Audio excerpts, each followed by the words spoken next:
Hormuz প্রণালী সহসা খুলে না দিলে ভবিষ্যতে আরও বাড়বে পেট্রোল, গ্যাস ও বিদ্যুতের দাম।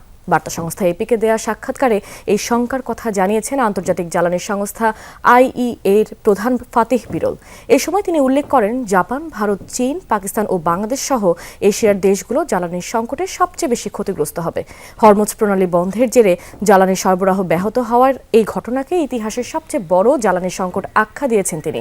তার দাবি, ইউরোপের কাছে আর মাত্র 6 সপ্তাহের জেট ফুয়েল অবশিষ্ট আছে। এখনও যদি যুদ্ধ বন্ধ না করা হয় এবং হরমুজ প্রণালী খুলে না দেওয়া হয়, তাহলে অভ্যন্তরীণ রুটেও বাতিল হবে ফ্লাইট।